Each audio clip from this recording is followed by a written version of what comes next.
Hello, Elaine. Hello, my love. How are you? Could have been at the wrestling. You could have been at the wrestling. I did say, can I just say, for extra wifely points, I did say to you, even when you put into the chat that it would be £100, I did say to you that you should go to the wrestling. I don't think that's true. You didn't say you should go once I said it was £100. You said, oh, that's a shame. Yeah. Which is not. Yeah, that is true. That is not you should go. It was, oh, that's a shame. But then I think I did come back and go, but if you want to. That's not saying you should go. That's saying if you want to. But if you want to. Which is a phrase which is mired in subtext. £100 to go to what I still know as the Metro Radio Arena. Oh, that is what it but is. But it isn't called that anymore. You know what? I was teaching the other day, and I said this to the students in my class who were all sort of like in their 20s. And I just turned to them and I thought, I'm such an old woman. I was like, well, you'll know it as the Utilitaria Arena. That's not what it's called. No. I'm not confident in saying the word. It's Utilia? No. Utila Flotilla? I mean, how, yeah. And then old woman, but I knew it as Telewest. The Telewest Arena. And then it was the Metro Radio Arena, but that doesn't exist anymore because we just don't have local radio, do we? And it went like that. But no, you could have been there. And you could have learned how to say it. Well, I still wouldn't. I've been before and I still don't know how to sell it. So, yeah, but yeah, it was a house show tonight, which is kind of the wrestling equivalent of the Strictly Tour.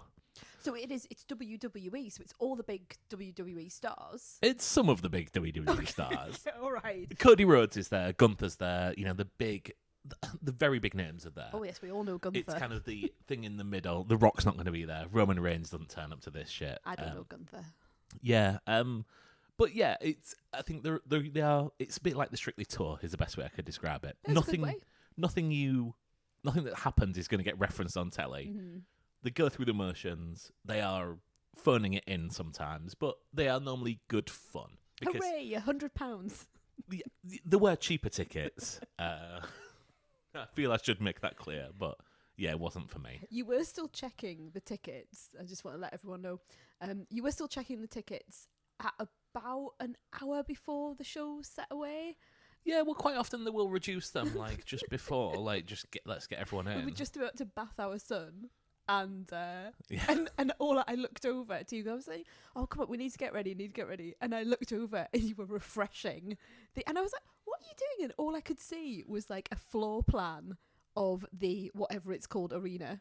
Yes. Ring in the middle. I thought, what are you doing? No, you're looking to see if there are any last minute tickets. That's correct. You could have been there. I could have been at there. the house show, but instead you're here with me. To talk about a bit of wrestling. Brilliant. That's what the people come for. It is. So what we got? We've got a bit of telly. Yeah. As per. And then we have, I think this will be the best bit of the podcast. Just put that out there. I think we will have a rather jolly time talking about Joker, Folie, and Deux, and also not Metropolis, which is what I've been calling it all week, Megalopolis, which you went to see by yourself. Whilst hungover. Yeah. Which I believe is how the director intended it to be seen. I think that's right. I think Francis Ford Coppola, that's what he was thinking. I had a hangover at the end of it. I didn't have if I didn't have one going in. But anyway. Yeah, we'll get to that. Should we get onto TV? Let's do some telly. Watching television. Show trial. Showtrial. Now, this is a BBC drama / would I call it murder mystery or thriller? It's kind of in that area. But you look like you're about to say something to me. I know nothing about this show other than the adverts are on every bloody podcast at the minute. And what did the adverts say? It's a cop on a climate protest. We're not touching this. And yes. There you go. I don't need to say any more. So this is now an anthology series. So you, clearly from what you've told me, you don't remember that there was a show trial one. No, I don't think so. There was right. So is it like a fake trial? No. Right then, no, it's a drama. It's fiction. I thought this was like the thing where they put a fake trial on, and I'm not sure about the title. I'm glad you brought that up because I think it sort of leads you down a pathway. Because in no way are these things show trials. it is just it will just involve a trial at some point in time. Yes. But it is your standard. Someone has died. Someone is charged. Someone goes to trial. Have they done it? Have they not? And it's giving you an insight into our judicial system from both sides, from the like the police and the prosecution and the CPS, but also then from the defence. And as is the way with these things, people who shouldn't be getting involved in investigations get involved in investigations. As a lawyer, my background in law, I find it really quite funny to see these maverick lawyers on the television. And also the way that like a trial system works, how they will sort of move. You know, when someone there's a result in a trial and suddenly they're being sentenced in the next second, and it's like, that's not necessarily will be like pre-sentencing reports and all of that sort of stuff. But you can, I think with these dramas, you have to sort of push all of that to one side and go with it. I really enjoyed the first show trial. It was really interesting that it was a woman at the heart of the trial who was, you know, being prosecuted, a young woman, and she was very interesting, and she was quite young and energetic, and she was not easy to like, and so there was a lot going on. And also with it being one of those shows, people pop up that you're going like, oh, it's them, and oh, it's them. And you can spend your life on IMDb trying to remember where you've seen them from. I know the genre. It continues in this vein in this second series. So it's now turned into an anthology, all new people, and you're absolutely right. It's a police officer who is accused of murdering a climate activist, someone who is like leading a climate justice group, and a trial ensues. And it's like, has he done it? Has he not? If he's done it, why has he done it? If he hasn't done it, who has done it? The thing that I really like about this, and I was away last week and I had the opportunity to like have my tablet with me and watch some stuff, like, you know, just to veg out and have a bit of time to myself. And I watched 5 episodes of this back to back, like genuinely just having the time of my life. I was away last week and went out to Liverpool and got had a few too many beers. Yeah, you and I had a very different sort of time away last week. Yes. But yeah, I knew I wanted to relax, and I knew I wanted to watch this show, and I just you get to the end of an episode and you're like, I just want to see what happens next. And it's for all the reasons that I say. I mean, it's silly, it's overblown, but you've got people like, for example, Adil Akhtar, who is playing the defence lawyer. You've got people like Nina Toussaint White, who is like playing his junior or his colleague within his legal firm.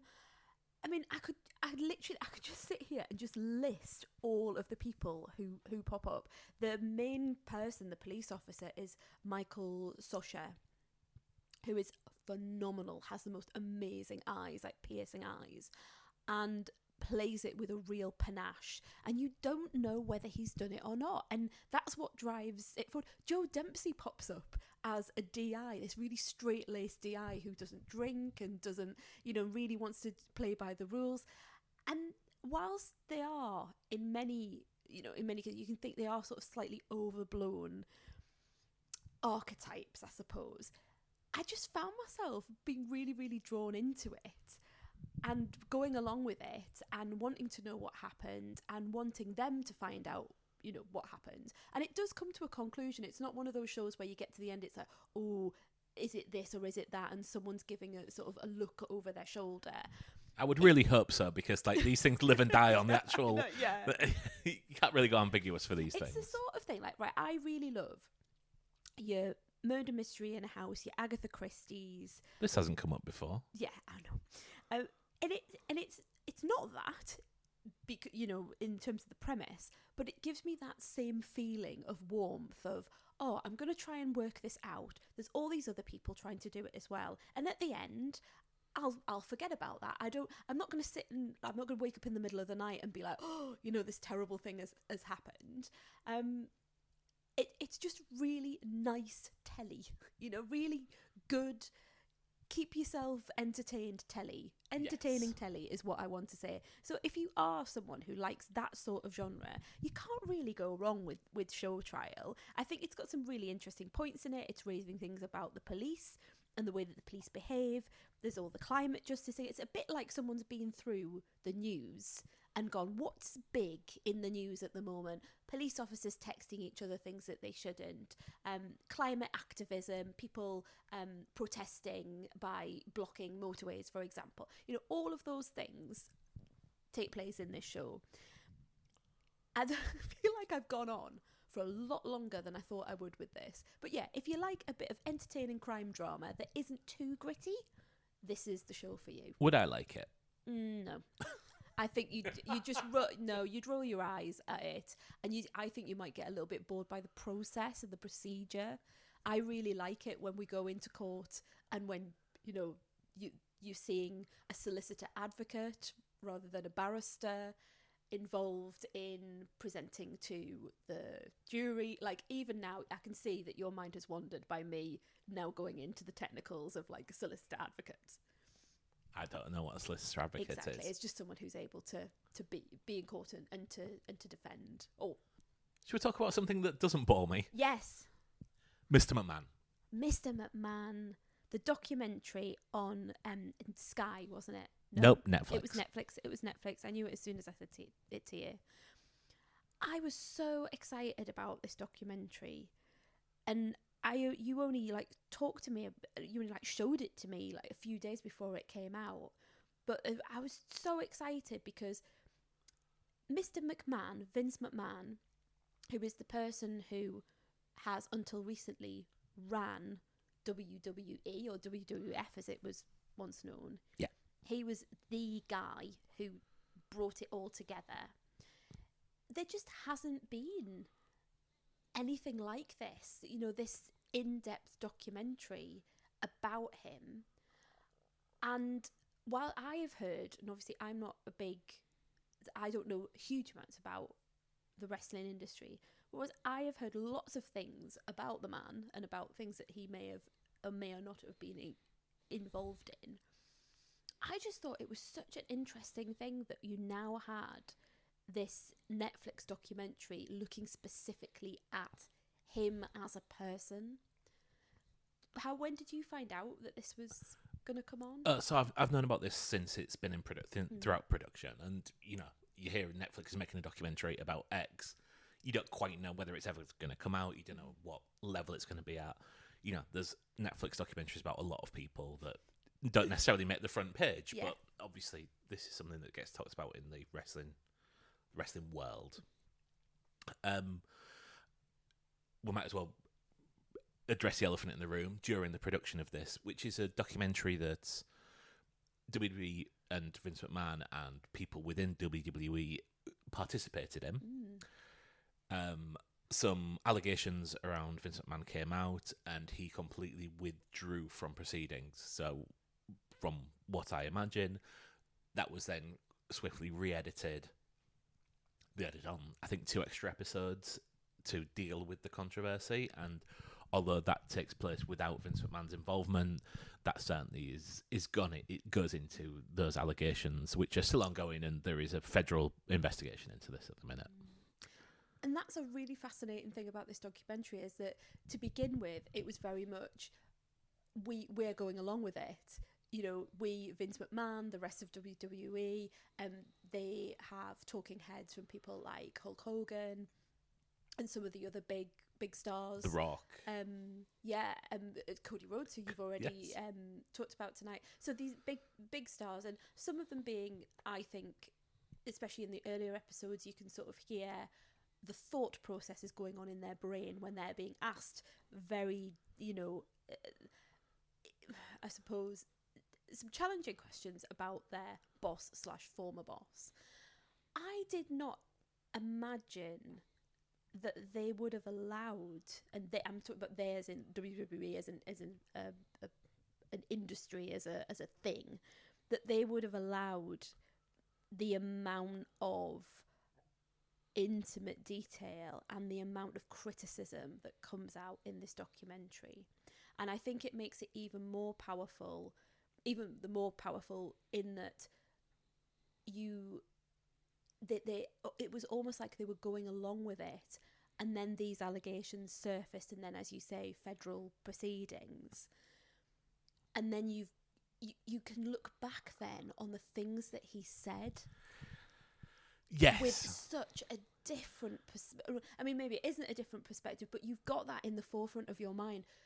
Some of the things that he says and the way that he says them, particularly around women, knowing what I then knew about that investigation and about the allegations was really quite chilling. And it was almost like a bit of a gotcha, in a sort of like, oh, that's what you actually think. Yeah. That is what you think. And I was really shocked, actually, by the treatment of women and other people within that organisation. And I know a lot of it, you hear people say, like, oh, it's different times and we wouldn't do that now, and we really sort of, we thought about, life, and this was a different period of time, and we've learned from things, we're educated. But the things that were happening within that organisation on screen that people were cheering for and were getting involved with, and storylines that people were really invested in, look very different today. Yeah, I mean, the thing that comes across is WWE reflects the world around it at many times, and there are times when the media was not the most friendly to women, like in the late 90s, early 2000s, there are things that happen on TV that would not be allowed today, and would not be seen as like positive actions on TV. Wrestling is not my favourite form of entertainment. I'd rather watch a film than watch wrestling, but it's my favourite entertainment industry because you have such a vision into it. It's the thing that I compared it to at work was kind of like if you were really into news programs or current affairs programs, and then the second that they went off the air, you were able to go on the website and say, yeah, did you see what Storm Huntley did to who is it, Jeremy Vine now? Is it? Yeah. She hates him, and now she's taking it into her own hands, and that's why she said these things, like veiled behind her handing over a telephone call. And that's the addictive thing for me around it. It's the fact that this is a show that goes out live. It is on every week. There is not a time off, and it is driven by egos. And there is that line of, is what I'm watching part of the script, or is it something that's happening in the background? And, there have been, in the past 2 years, there have been people going on TV, on prime time TV, and going off script because they hate someone in the back. Yeah. And if it's your big star, you're not going to get punished for it because you make them money. So you can get away with it certainly easier than someone else. And there were examples of that in the documentary, of where they then they lifted the curtain and said, Vince told me not to say that, and I went out and did it, and this is what happened. Yeah. That was very interesting. Yeah, I mean, look, this documentary probably isn't for me. I know there is nothing in this documentary that was new to me. I don't think it could be for me and still be a mainstream entertainment thing. I don't think it should be for me and still be a mainstream entertainment thing. Because there are people who watch this who have no interest in wrestling and have got in touch and said, I'm watching this wrestling thing and bloody hell. Yeah. I don't think it's entirely successful in pointing a portrayal of Vince McMahon more than it is a history of the wrestling business. Okay. There are long spells where they talk about goings on in the wrestling business, and then it's just tangentially tied to something about Vince McMahon. Okay. I also have issues with the in-depth of the reporting. There is a point where there is an allegation, let's say, allegation in the second episode that Vince McMahon covered up a murder. No, just brushed on. Next point. There is the allegations later on, and this is later on in the timeline, which has probably happened when WWE had withdrawn themselves from the production. But there is a discussion of Ashley Mazzara, who was a female worker there, who reported a sexual assault whilst on tour with WWE. No one took her seriously, and very, very sadly, Ashley Massaro later went on to take her own life. And that's the facts that they said, and it moves on. I would like a more in-depth hit piece. However, I don't think Vincent Mann is ever going to put himself in front of that. If anyone is interested in these things, Dark Side of the Ring is a series it's available in America. I'm sure you'll be able to find it online if you look hard enough. That really does delve into these with a little bit more in depth. And some of these are worse than others, but I think it's... I enjoyed watching it. WWE are really good at doing their history. That's how they've sold plenty of DVDs on this. So there was nothing new for me. But to put this in this shiny packaging on Netflix, I really enjoyed. And, I mean, the elephant in the room is Netflix is getting all the WWE rights in the UK next year. Yeah. They're getting the big flagship TV show, Raw, in America. Everything is going to Netflix in the UK. I suspect it's put it in there. Netflix are daft. And although this is largely a negative piece, and as it should be, there's gonna be like some people who are like, let's see what's happening when it comes on live. When it comes on, because then you have that history and you know all those different eras of wrestling, and you've got more of a understanding of where it is now and how it is now and what's happened with the company. Can I ask you a couple of questions on it? Yeah, of course. Go for Who it. stood out for you of the talking heads? Oh, apart from McMahon himself, who I find a horrifically fascinating character. It's one of those things where you can be fascinated by someone but know that they have done wrong in their life. Yeah. I think he, as a central person, what I said to you at the time was a cult leader. Yes. He is the leader of a cult. People are saying things in this documentary that I see in other cult organisations. So McMahon, I think, is, and as it should be, is a documentary called Mr. McMahon. I was very interested in his son, in Shane McMahon, and that relationship, although he doesn't get a huge amount of airtime. But I think the time that he gets is very telling in terms of a father-son relationship. Yes. It had huge shades of Succession for me. I know people talk about Succession as being like the Murdochs, but I can't believe that the writers of Succession have not been looking at this family because you know there's a woman in charge, there are these men around, you know, and there's the patriarch, there's the long-suffering wife, you know, all of these things just seem to be there. But I was really interested in Hulk Hogan, who, again, a problematic figure. I know for so many. I know he's been turning up at Trump's rallies recently.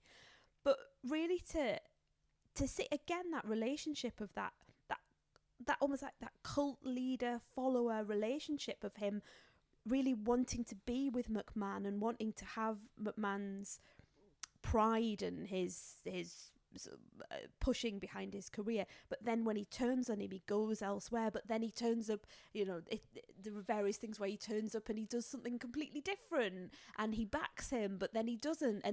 And now, as a sort of an older man looking back on his life, I found that fascinating to see him sat there in the Hulk Hogan gear, but also at the same amount of time not really believing a word that he said, because to me it's all story.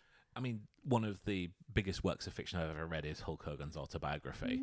But yeah, you talk about how cult-like he is, and there are people who will just agree with him. Note that they are the people who are currently on his payroll. Exactly. Like Stone Cold Steve Austin, The Rock, Bruce Pritchard, who is the one person who is wheeled out by WWE after the allegations come out and really does not come out of this well. No. Lots of people don't come out of this well, to be honest. Even big stars like The Rock, when they go back and show what he was doing at the time, it is not good stuff. Oh, no.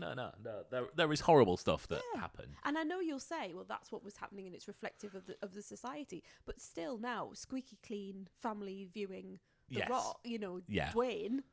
I was quite, and we've all done things in our youth that we regret, but, you know, his is on camera, and some of the things you kind of go, oh, that doesn't quite accord with the brand that you've got now.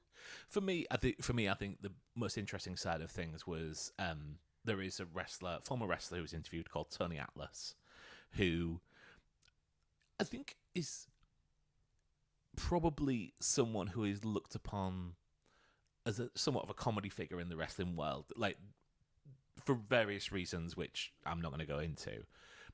But he does not care about getting his next paycheck from WWE, and you can tell. You know, he will come out there and make the allegations, all while dressed in a shirt with no sleeves and a tie. Yes.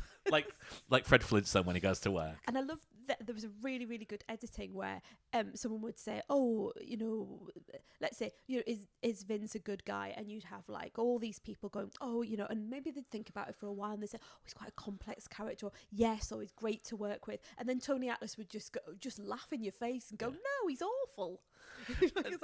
You need someone like that on there. And then there's Dave Meltzer, who is one of the biggest wrestling historians around, probably the wrestling historian, who has reported on the business behind the scenes for 40 years now. So, you know, he comes out and he's the one that is able to tie it to what has been reported outside of the wrestling business.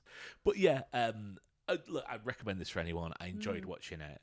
It doesn't go into the depth that I possibly wanted, but nor should it. And yeah, I'm glad you got a lot out of it, because it's something we watched every night. We did, and we had it as like, it was back in the old days where you would watch like a Line of Duty or a Succession, and we actually watched it over lunchtime once, didn't we? Because we were so desperate to watch the next episode. It is very Moorish, and I know very little about wrestling apart from things that I pick up from Mark. This isn't really about wrestling. This is very Succession-esque. So if you like things like that, you like these really, really strange family dynamics that you kind of go, wow, how is that happening in your life? And you know, that's what you're looking at here. You're looking at sort of very rich people in dysfunctional situations, and that is, you know, really quite appealing. It's like, and then what they're going to do next, and it leaves you on a cliffhanger each time. It's very well done, I think. Saturday night at the movies, who cares what picture you see? When you're with your baby, last row in the balcony. Can you do Megalopolis first? Because I'd like to end with Joker. Yes. Now, quite often when we finish recording, you say to me, you know what, you're a bit sweary on that. Oh, yes, I do. I am going to try on this. Okay. I can make no guarantees. Are you going to start by talking about the 1990s cinema that you went to? Yeah, oh, yes, yeah. Anyone's familiar with the Odeon on Deansgate in Manchester? Wow, that's a cinema. I was transported back in time to if I'd have walked into like a Stranger Things themed cinema and put into the lobby of there, I'd think, oh, they've nailed this. Yeah, the carpet, the seats. You took a photo before it all kicked off, and you took a photo, and I was like, are you in 1997? It was just you realise how far things have come, where the setup of the seats and also the gradient as well, and the fact you could just see everyone in front of you. And let me tell you, the fucking comfort as well. Oh God, yeah. For a 2.5-hour film. 2.5-hour film. Mm-hmm. So Megalopolis is a passion project of Francis Ford Coppola, one of the greatest film directors of all time. This is a film he's been working on for many, many years. He's been trying to get this made since the 70s. And he has made enough money through selling a wine, oh, really? a vineyard or something, or a wine business, right, yeah, to fund this himself. Mm-hmm. There is something to say for working on your dream project. Absolutely. I'm going to go straight to the chase. What I saw was probably the worst film I've ever seen in the cinema. The plot, for what there is of a plot, is an architect who is a visionary, but wants to create beautiful things around New Rome, which is New York City. And am I right in thinking the architect is Adam Driver? Adam Driver, okay. Yeah. He clashes with the city's very unpopular mayor. Now, a visionary who's clashing with things. I don't think we can all see the symbolism that Francis Ford Coppola is painting here. The narrative of this film is like a child talking to you through a film, like explain a plot of something. And you know when you speak to a child about a film and they kind of explain it through, but they kind of get sidetracked on some really pointless bits. Yes, yeah, they'll often focus in on something and then forget something and kind of like bring it back in and kind of rush through. Yeah, 100%. That's all the way through this film. It tries to tie in things to the Roman Empire. Now, there's characters called Caesar and Claudius. I don't know a lot about the Roman Empire. Who does? But Francis Ford Coppola definitely fucking does. It might have been nice to bring me in on this, but no, that didn't happen. The visuals look like a 90s aftershave advert. That is not a compliment. Because after 30 seconds of a pretentious shot of people screaming, I was expecting the red car and the blue car to have a race on the screen. But nope, that never happens. We don't get any more commercials. We just get more bullshit. And then once he gets a bit bored of talking about Rome, he decides to settle some scores. So he's clearly got a lot to say about Taylor Swift, because a character comes in for 5 minutes who is clearly an allegory for Taylor Swift or young pop stars that come in. Could also be Britney Spears back in the day. Probably wasn't in an early version of this script. That's dealt with, completely forgotten, never come back to reference. Although, like, they try to have a little popper on the way out. But I've seen people compliment this film. There was a podcast that I listened to which is very highbrow films. They review films rather than movies, who have come out of this speaking very positively of it. They've clearly seen a different film to me, and that's fine. One thing that I would say that they talk about it being like going to a local Shakespeare production and seeing the cast interacting on screen and being jolly and right. The reason for that is that, look, Shakespeare does actually have something called humour in it. This does not. It is singly humourless. The best joke in this is that one of the characters is called Wow Platinum. Yeah, exactly. Not funny. It's shit. And that's your review. No. Not No, funny. no. It's shit. Oh, you've not finished. This. No. You've not finished. Because I need to go talk. This podcast, which I'm not going to name because I do quite like them at points. Talk about the performances and how everyone's having a lovely time on stage. But they single out, for a bit of criticism, Nathalie Emmanuel, who is a bigger lead in this than I thought she was going to be. Do not go for our Sasha from Hollyoaks like that. Exactly. What they say is she doesn't have the chops to keep up with the rest of the cast. She is the only one fucking being a human in this. Everyone speaks. I mean, they're given no help with the script. But I think she has a presence on screen that I really like, Nathalie Emmanuel. Is she ever going to win the Best Actress Oscar? Probably not. But you never know. She's given the right thing. I like her on screen. I think she's a nice presence.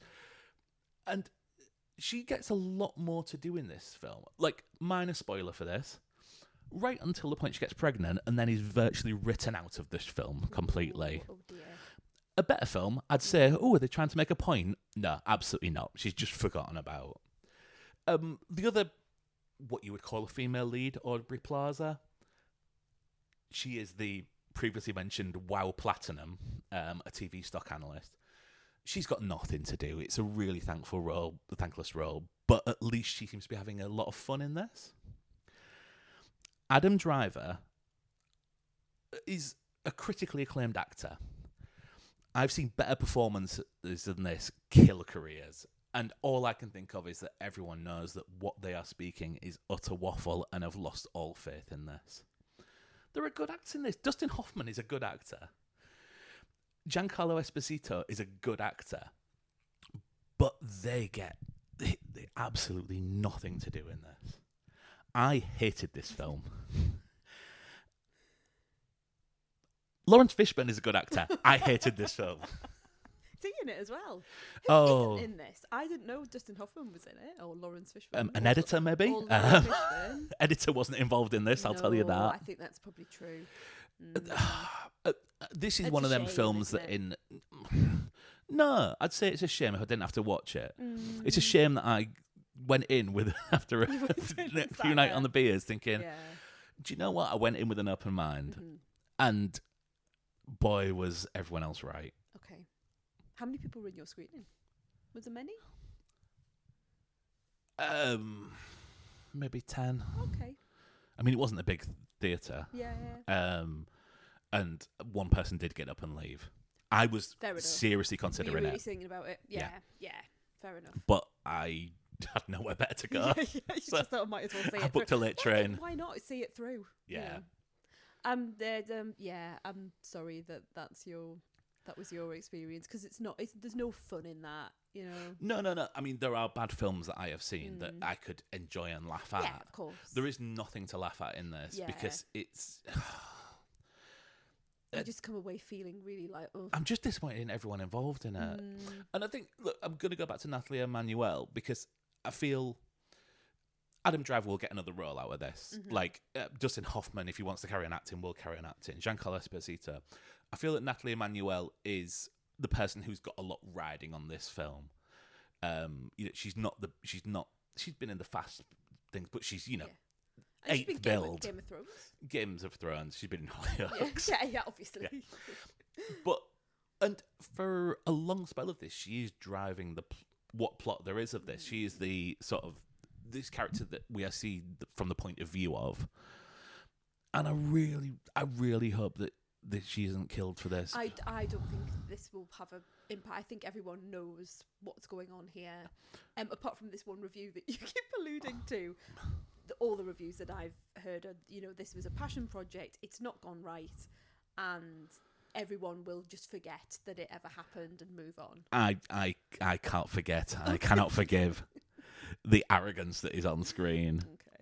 Okay. Mark Kermode's, have you heard Mark Kermode's review, by the way? No, I haven't. It's really worth checking out. Yes. Because Mark Kermode can like go eat both ways. Yeah, like he could. Really I was like, an film. yeah. No, I was not disappointed. Good. Yes. Excellent. Do you want to talk about Joker? Folie, or Joker 2, as I might refer to it as we go through here, so that I don't have to do the whole colon French. Revenge of Joker. Yeah. Joker Strikes Back. Joker Forever. Oh, that's not what I was expecting from you. Well, I gave you a little bit of a insight into my feelings on this film, because I don't normally do this because I normally save everything for the podcast, but I came in and I think I'd been so through the mill that I think I turned to you and I just went, well, I'm depressed. I'm depressed. And you know what, Mark? I've continued to feel really depressed when I've thought about this film. There are some images in this film that have stayed with me, and not for good things. That like really, I feel miserable when I think about this film, and that was not what I wanted. I wanted something a bit wacky. I wanted, you know, Lady Gaga, Joaquin Phoenix, potential singing, you know. I knew from the trailer that we might be getting something a bit wild, and that's what I wanted. But I've come away feeling really quite distressed about some of the things that I've seen on screen and the way it's left me feeling. So I think I'm quite disappointed as well as feeling utterly miserable. Okay. So it's been a couple of weeks since I've seen this. There was like I went and saw this on the weekend it was released. I mean, I'll be honest with you, like I came out of this disappointed too. When someone came round and said, "Well, have you seen Joker? What do you think of it?" And you covered your ears, and I said, "Oh shit." I mean, I've since seen Megalopolis, so like it's maybe gone up in your estimation. Yeah, that's anything. The film which all future films will be compared to, but not in a good way. So this is the follow-up to 2019's Joker, which was a film that we both loved and came out at a very interesting time for us. Our son had just arrived home. We both went and saw it while I was on paternity leave. Yep. Most memorable to me is like Blake had been home 3 days. You went out to watch it. My mum rang and said, "Are you okay being left alone with with my your son?" I mean, hello sexism. It's my favourite thing. It is my favourite thing. I pointed out that I'd been a parent exactly the same amount of time as you, so yeah, I was absolutely fine to look after him. But yeah, I think we both really enjoyed it. Yeah. And I really loved the cinema. I know it was controversial. Yes. I know it really split people. There were a number of people who really felt, and people that I really admire as well, who really felt that it was buying into this idea of praising and lifting up people who committed acts of violence against other people, and it was really glorifying that, not least because you've got someone who's, like I say, committed these awful acts of violence against people dancing on a staircase to Gary Glitter. You know, it was provocative. It was really provocative. What I loved about it was the cinematography. I think it was the styling of it, and rather than necessarily what it was saying, because I could understand where people were coming from with that, I just really like this very dark, non-superhero villain film. And we probably, like you say, we were in a very, very interesting time in our lives. You know, so our son had come home. He'd been in hospital for 4 months. He was our surviving twin, and our other twin had died. So we were in this very interesting place, sort of emotionally. And I wonder whether we just needed to go, you know, sometimes when something really awful's happened to you, you kind of need horror, and you want to go and see these things that really push the boundaries. And I wonder whether that was happening. Certainly for me at the time was that I wanted that. I really loved, for example, the Robert Pattinson Batman, because it was dark and he was going in slow motion, and like really bad bass was coming on. And I didn't. I know yes. you didn't, but it really, really appealed to me, the darkness of it all. And I was interested in the conversation around it as well, because there were particularly 2 women in cinema who had such opposing views on the film, and one absolutely hated it and the other one was giving it 5 stars. This is Terry White and Helen O'Hara, by the way, from Empire magazine. From Empire magazine, and I both of those women, I love those women, and I really respect everything they said. And so I found myself sitting in the middle going, great, I'm like, really love this discussion, because I can hear what one is saying and totally agree with it, and hear the other, and even though it doesn't accord with what I'm feeling, I totally agree with it too. You know, I love that conversation around it. Yeah, I mean, for me, it just came out of nowhere, because this was from Todd Phillips, the guy who directed The Hangover and Eurotrip and Old School. Not Eurotrip, Road Trip. And, you know, great comedies, but not necessarily the film that I saw on screen. And obviously part of the problem is that this film and the symbolism was picked up by knobheads. I'm going to happy to say that, you know, like incels online who saw this as justification for them being dickheads to anyone and being angry at the world. And I don't think that's not what was presented to me on screen. However, I can understand that plenty of people did. And you know what, when I listened to the Cinemas review of this one, the Folie, Deux, and they were talking about how when they hadn't liked like Joker, or they'd said things that weren't necessarily overwhelmingly positive about Joker, that they'd got a lot of abuse online, that people didn't like, that they didn't like it. And I thought, oh, that totally buys into that, doesn't it? Yeah. Of like, why are you having a go at someone just for their opinion? Yeah. And I'm come back to that in a moment. I've got something to say about that later on. It's because it's the internet where the there is no shades of grey, and everyone must have the same opinion as me, otherwise they are wrong. I think coming into this, the one thing I can take from this is Todd Phillips is also not happy with the reaction to the first film, and has gone to make something which is challenging to anyone who liked the first film. I don't think I was necessarily in his target audience for people who he could piss off with this film.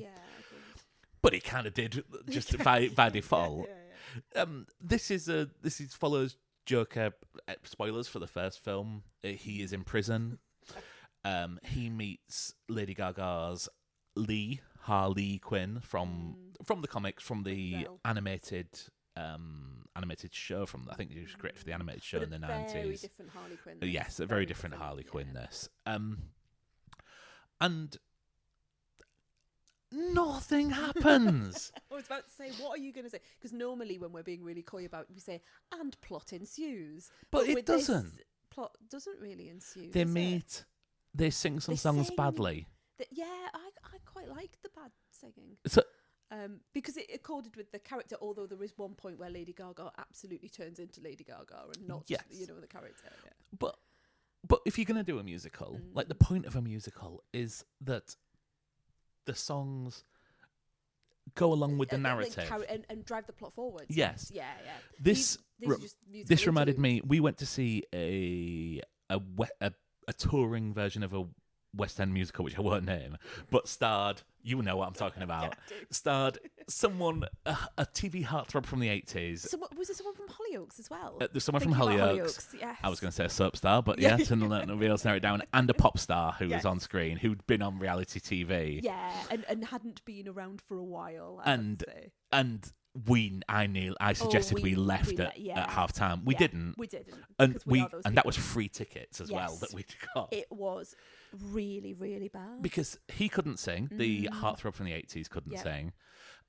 The songs it was just, I'm in this place, I'm going to sing about being in this place. And there were so many. Yes. And so you were like, oh, they're going to sing another song. Yeah. Right, they're going to sing another song. And also the Sunderland Empire, not made for someone who's 6'4". No, and we were quite high up as well Yeah, with I our mean, tickets. Yeah. But I really liked the musical interludes here because it gave some light and shade to the film, but it didn't drive anything forward. I mean, I like it when music plays on an album as opposed to the silences in between the tracks. I really like the hidden track because that means I've probably been listening to half an hour of silence at the end of the Yeah, it's CD.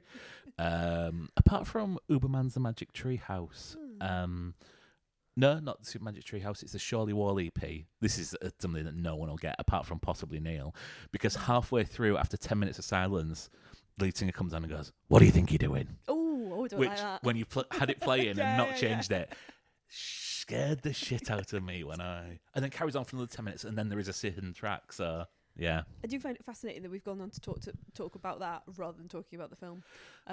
just There's nothing. Like he's in prison. He sings a song. He interacts with some of the guards.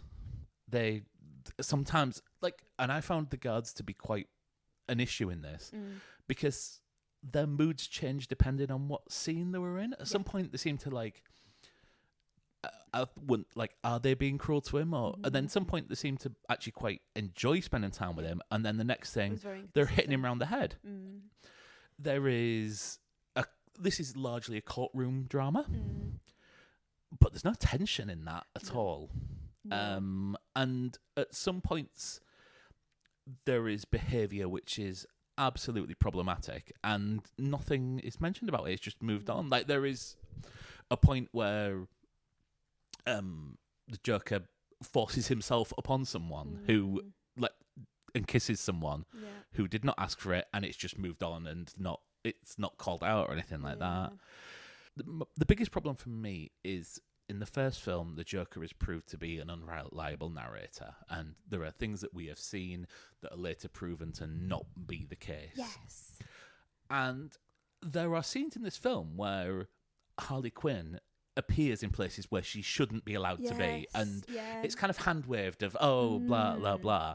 So I'm thinking, well, this is a clear dream sequence. Yes.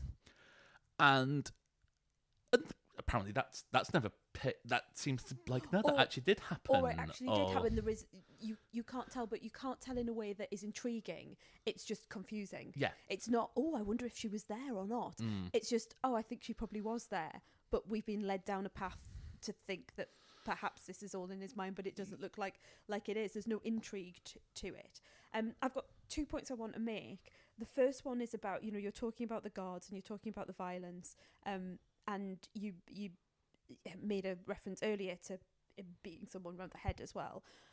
I am really concerned, and I'm not the BBFC police by any stretch of the imagination.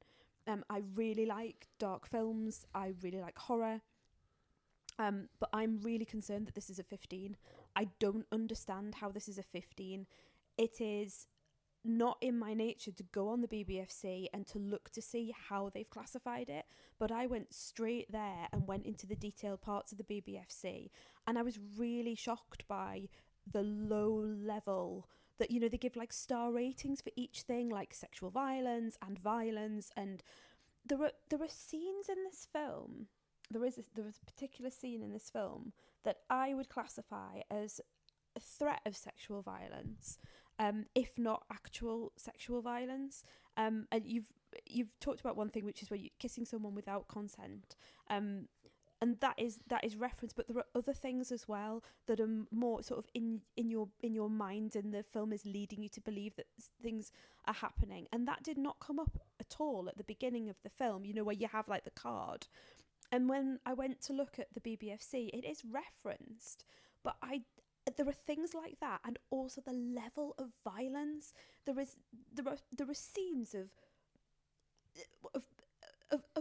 absolute violence, you know, absolute violence, without going into any spoilers, but things that are horrific, and you're seeing characters either hearing or seeing things that are horrific. There is a scene right at the end which involves an act of violence where you are seeing what that violence is doing to a body part. I could not understand how this was a 15, particularly given the miserable nature of it, you know, and the depressing styling of it.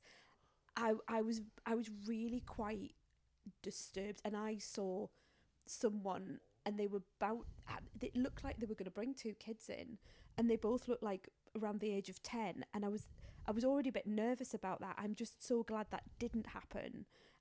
Again, just thinking about the Cinemas review, they were talking about how there was a young person in their screening and they felt deeply uncomfortable, particularly towards the end. I would be exactly the same. I would be horrified for any, even like on a 15 level, to see this. And yeah, I feel very strongly about it, and it's been a long time since something like that's happened. Okay. I thought it was top end 15 rather than 18. I'll be honest, there is very little of the violence has stayed with me. Right, well, it has with and me, yeah. Whether there is... Maybe you've been overtaken by Megalopolis. Yeah. No, I mean, there's nothing stayed with me the day after. Okay. Nothing stayed with me on my way home.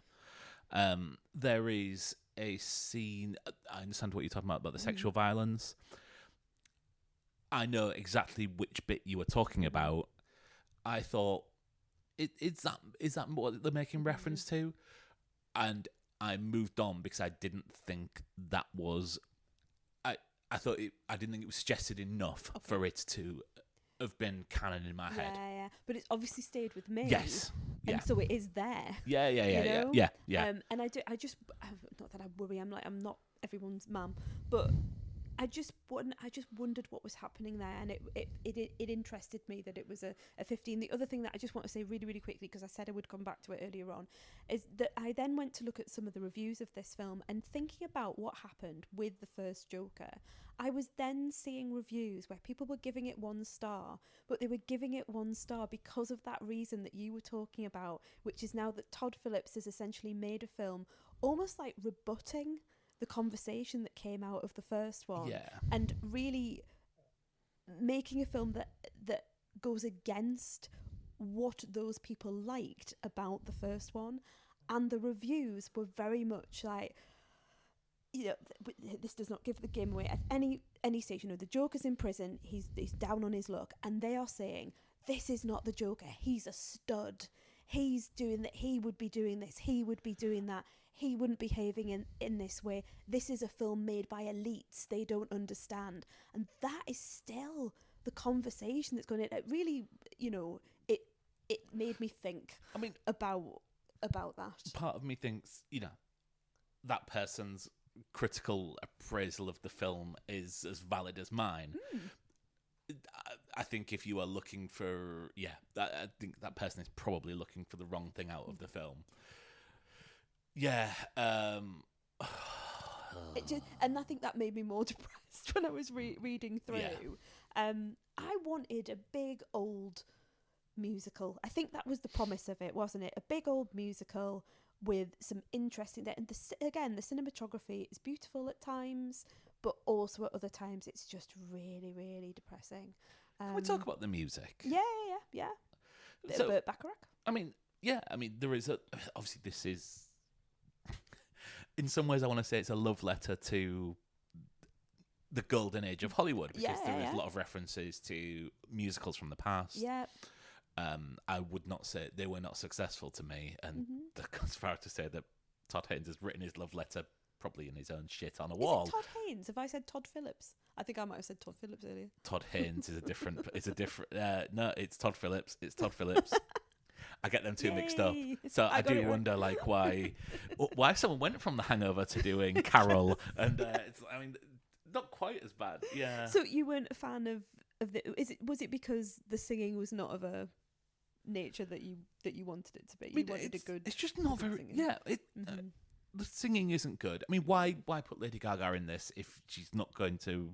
If she's going to sing badly, like. I don't think she sang badly, to be quite honest with you. I think she sang as that person would sing, someone who could carry a tune. I have no problem with the singing.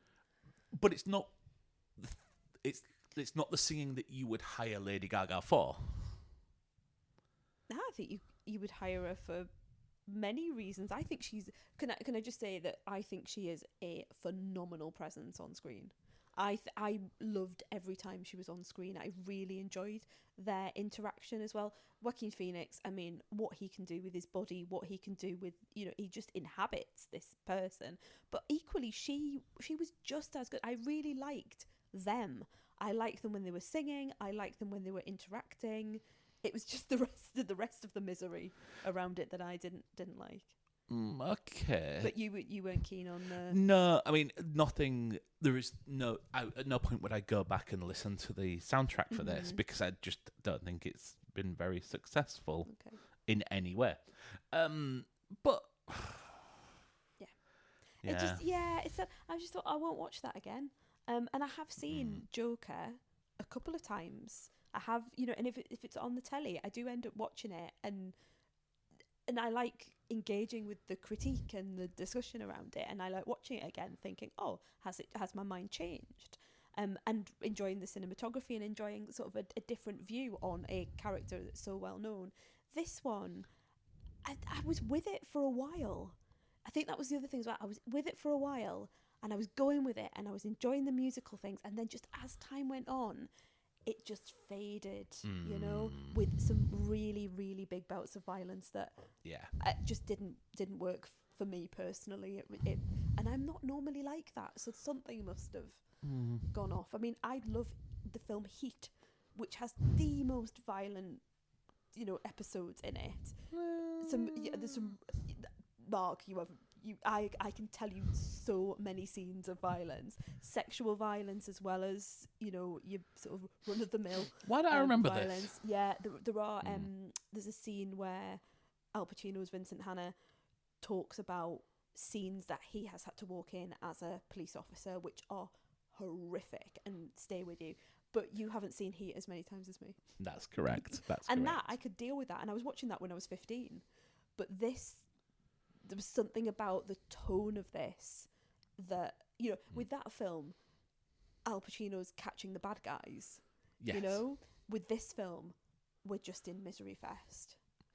There is a moment at the end where something does happen. Like, I'm just going to say that now, like, which caught me off guard. Okay. And, yeah, like, at least some action happens at the very, very end. Do you know which bit I'm on about? I do. Yeah. I do. I also...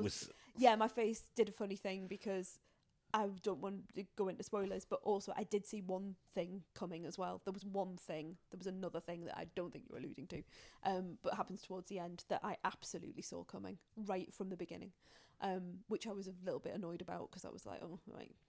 I think we might be talking about the same thing. Oh, okay, we might be talking about the same thing. Okay, yeah.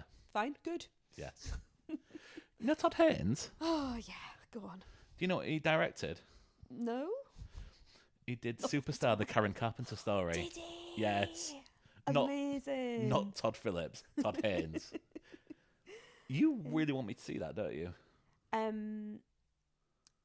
Yeah, is that the one? Is that the TV Yes. movie? Yeah, Yes. yeah. I really, really like it. It used to be on telly a lot, and I used to put it. I had it recorded on a video, and it was this television movie of Karen Carpenter's life story. But it was just really, really well done, and I didn't know much. I loved the Carpenters when I was growing up. I really loved ABBA. I really loved the Carpenters. There was something about that sort of that era, and that style of music. And I love like Wall of Sound, sort of really melodic music as well. I think we're actually talking about two different things. really? Now I'm looking at it.